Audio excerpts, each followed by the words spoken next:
वैसे तो दौलत कमाने के लिए लोगों की उम्र गुजर जाती है और कौन सा हरबा है जो वो इस्तेमाल नहीं करते, यहाँ तक कि वो अपनी सेहत और आराम तक को दांव पर लगा देते हैं।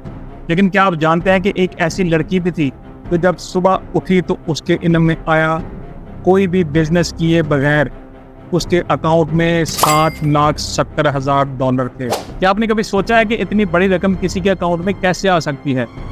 इस वीडियो में हम आपको बताएंगे आया ये दौलत उसके पास हमेशा रही या फिर इसके पीछे कोई और कहानी छुपी हुई थी। कहते हैं ना कि गरीब को पहले गुर्बत की वजह से गश पड़ती है और जब उसके पास दौलत आ जाती है तो रब इसको इतनी दौलत दे के गश पड़ जाती है। ये लड़की भी ऐसी ही थी। इसका नाम मैक डेक है, जो एक स्कूल में तालिब इल्म थी और अपनी डिग्री मुकम्मल करने की कोशिश कर रही थी। लेकिन उसको ये समझ नहीं आता कि इतनी बड़ी रकम उसके अकाउंट में कैसी आई और अब वो इसका क्या करे। रकम मिलने से पहले मैक गुर्बत के हाथों इतनी मजबूर थी कि उसको कॉलेज की जानिब से फाइनेंशियल एड कार्ड जारी किया जाता है। मतलब कि इस कार्ड से वो खाने पीने की अशिया या अपनी ज़रूरत का सामान खरीद सकती थी। एक दिन वो सुबह उठती है ताकि देख सके तो फाइनेंशियल एड के हवाले से उसको जो रकम मिलनी थी वो उसके अकाउंट में आई है या नहीं। मगर वो ये जानकर हैरान और परेशान हो जाती है कि उसके अकाउंट में इतनी बड़ी रकम यानी $7,70,000 अमेरिकी डॉलर्स कैसे आए। याद रहे इस लड़की को ये रकम साउथ अफ्रीकन करेंसी रैंड की सूरत में मिलती है और हमने अपने देखने वालों की आसानी के लिए इसको अमेरिकी डॉलर्स में कन्वर्ट कर दिया है, क्योंकि फाइनेंशियल एड की मद में वो अपने तलीमी अदारे से महाना चंद $100 ही वसूल कर रही थी। पहले तो वो सोचती है कि ये रकम नहीं है बल्कि ये एक क्लैरिकल मिस्टेक है जो कि उसके अकाउंट में इतनी बड़ी रकम को शो कर रही है। वो सोचती है कि इस हवाले से स्टूडेंट फाइनेंशियल एड ऑफिस से रब्ता करना चाहिए ताकि वो उनको बता सके कि इतनी बड़ी रकम उसके अकाउंट में मौजूद है। लेकिन फिर कहते हैं ना कि दौलत बड़े बड़े लोगों को लालची बना देती है और कम ही लोग ऐसे होते हैं जो अपने दिमाग पर काबू रखते हैं। वो सोचती है कि ये एक फ्री मनी है जिसको उसे इस्तेमाल करना चाहिए। साथ ही इसके दिमाग में ख्यालात आना शुरू हो जाते हैं कि वो इसको सबसे पहले किस चीज़ पर खर्च करे, क्योंकि एक ऐसी स्टूडेंट जो फाइनेंशियल एड पर गुजारा कर रही थी उसके अकाउंट में इतनी बड़ी रकम का मौजूद होना इसके दिमाग को खराब करने का सबब तो बनना ही था। वो सोचती है कि इसको फाइनेंशियल एड का जो कार्ड मिला है वो तो ज़रूरियात ज़िंदगी के लिए है, वो इसको अपनी आसाइशात के लिए कैसे इस्तेमाल करे। इसके लिए उसके दिमाग में खुराफाती आइडियाज़ आते हैं और वो सोचती है कि कौन सी ऐसी जगह हो सकती है जहाँ पे वो कार्ड को कैश की सूरत में कन्वर्ट कर ले और फिर अपनी पसंद की चीज़ें मतलब मलबूसात या बाकी मलबूसात के अलावा चीज़ें वो खरीद सकें। आखिरकार वो एक ऐसी दुकान तलाश कर लेती है जहाँ पर वो कार्ड को कैश में तब्दील करवाती है और फिर कपड़े, आईफोन और बहुत सी दीगर चीज़ें खरीदती हैं। वो एक लग्जरी टूर भी प्लान करती है ताकि वो हॉर्स रेस देखने के लिए डरबन जा सके। इसलिए वो एक महंगा टिकट भी खरीद लेती है। वो फुल ट्रिप को एंजॉय करना चाह रही थी। वो इतने खुले दिल के साथ खर्च करती है कि डीजेस के साथ अपने लिए और अपने दोस्तों के लिए पार्टी का एहतमाम करती है जहाँ पर आला किस्म के मशरूबात, अब इनको मशरूबात ही कहें तो ज़्यादा बेहतर है, वो भी मुहैया किए जाते हैं। वो अपने कज़न्स की बर्थडे के हवाले से भी पार्टी करती है और साथ ही साथ अपनी एक दोस्त के बेबी के हवाले से बेबी शावर पार्टी का भी एक बार में एहतमाम करती है। मैक इस हद तक खर्च हो जाती है कि वो ये रकम सिर्फ अपने ही ऊपर खर्च नहीं करती, वो अपने दोस्तों पर भी दिल खोल कर खर्च करती है।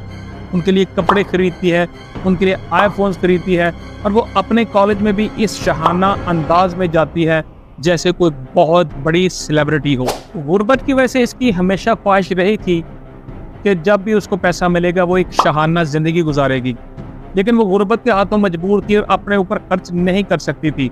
अब उसको चूँकि मौका मिला था, उसके अकाउंट में जो रकम आई थी वो इतनी ज़्यादा थी कि वो पूरी उम्र पुरआसाइश ज़िंदगी गुजार सकती थी अगर वो तरीके से चलती रहती। इसको दौलत से इस हद तक प्यार हो गया था कि वो कॉलेज की लाइब्रेरी में बैठकर अकाउंटिंग की किताबें पढ़ना शुरू कर देती है। इसको शहाना ज़िंदगी गुजारते हुए 2.5 माह से ज़्यादा का अरसा हो चुका था। अभी वो अपने लिए अच्छे मलबूसात खरीदती है, अच्छी जगहों पे आती जाती है और अपने दोस्तों को भी इंजॉय करवा रही थी। इसके अकाउंट में जो रकम मौजूद थी उसमें से औसतन वो $602 खर्च कर रही थी रोज़ाना। اور وہ بھی بلا خوف و خطر۔ یہ کون سی اس کی اپنی کمائی تھی؟ کہتے ہیں نا کہ اگر آپ نے اپنے ہاتھوں سے کمائی نہیں کی تو آپ اس کو بلا خوف و خطر اڑاتے ہیں اور پرواہ نہیں کرتے کہ حساب کتاب بھی رکھنا ہے کہ نہیں۔ اور میک کے ساتھ بھی ایسا ہی ہوا۔ وہ ایک لوکل سٹور میں گئی، اس نے کارڈ دیا اور وہاں پر خریداری کی۔ وہ اکاؤنٹ سے پیسے کٹوانے کے بعد کارڈ تو واپس لے لیتی ہے، لیکن وہ اس کی رسید لینا بھول جاتی ہے جس پر اس کا فائنینشیل ایڈ اکاؤنٹ بیلنس شو ہوتا ہے۔ کیشیئر وہ دیکھتی ہے اور کیشیئر یہ دیکھ کے حیران رہ جاتی ہے کہ ایک اسٹوڈنٹ کے اکاؤنٹ میں 7,30,000 امریکی ڈالر کیسے ہو سکتے ہیں۔ وہ کارڈ فائنینشیل ایڈ کارڈ تھا جو ان طلبہ کو جاری کیا جاتا ہے جن میں اتنی سخت نہیں ہوتی کہ وہ اپنے اخراجات برداشت کر سکیں۔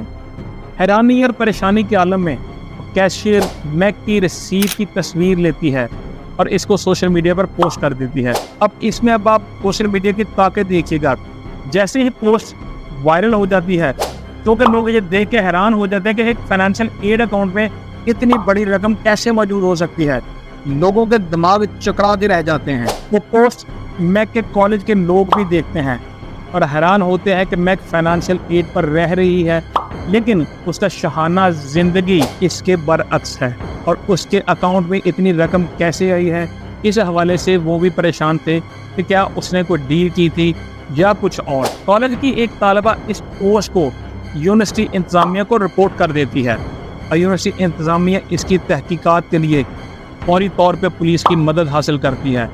پولیس معاملے کو دیکھتے ہوئے میک کو حراست میں لے لیتی ہے تاکہ اسے پوچھ گچھ کی جا سکے کہ اتنی بڑی رقم اس کے اکاؤنٹ میں کیسے آئی۔ پولیس تفتیش کے بعد اس کو عدالت میں پیش کرتی ہے اور اس کے خلاف فراڈ اور چوری کے الزامات عائد کیے جاتے ہیں۔ ان الزامات کی روشنی میں عدالت میک کو 5 سال کی سزا کا حکم دیتی ہے، لیکن میک بھی چپ رہنے والی کہاں تھی۔ وہ اس سزا کے خلاف اپیل کرتی ہے جس کے بعد اس کی سزا کو معطل کر دیا جاتا ہے۔ جب اس کی سزا معطل کی جاتی ہے تو اس کو حکم دیا جاتا ہے کہ وہ کمیونٹی سروس کے فرائض سر انجام دے اور ساتھ ہی ساتھ وہ متعلقہ ادارے سے کاؤنسلنگ بھی حاصل کرے۔ آپ یہ جان کے حیران ہوں گے کہ اس سزا سے پہلے وہ اتنی شاہ خرچ تھی کہ اس نے $7,70,000 میں سے $40,000 سے زائد کی رقم خرچ کر دی تھی، اور اس کی خوش قسمتی دیکھیے کہ عدالت اس کو یہ حکم نہیں دیتی کہ وہ خرچ کی گئی رقم واپس کرے۔ اگر واپس کرنی پڑتی تو حالات بہت خراب تھے۔ ویسے اخلاقی طور پر قانوناً بھی بنتا تو یہ تھا کہ میک اپنے اکاؤنٹ میں آنے والی رقم کے حوالے سے بینک حکام یا قانون نافذ کرنے والے اداروں کے ساتھ رابطہ کرتی تاکہ وہ کسی بھی قسم کی پریشانی سے بچ سکتی اور جس کی یہ رقم تھی اس کے اکاؤنٹ میں وہ واپس چلی جاتی، لیکن اس نے ایسا نہیں کیا اور اس نے اسی رقم کو فری دولت سمجھتے ہوئے اپنی غربت مٹانے کے لیے اور پرآسائش زندگی گزارنے کے لیے استعمال کیا۔ دوستو، اگر آپ کے اکاؤنٹ میں اتنی بڑی رقم آ جائے تو آپ کیا کریں گے؟ شاہ خرچیوں پہ لٹائیں گے، کسی کی مدد کریں گے، یا وہ غلطی سے جو آپ کے اکاؤنٹ میں آئی ہے اس کے مالک تک اس کو واپس بھجوائیں گے؟ ہمیں کمنٹ باکس میں ضرور بتائیے گا۔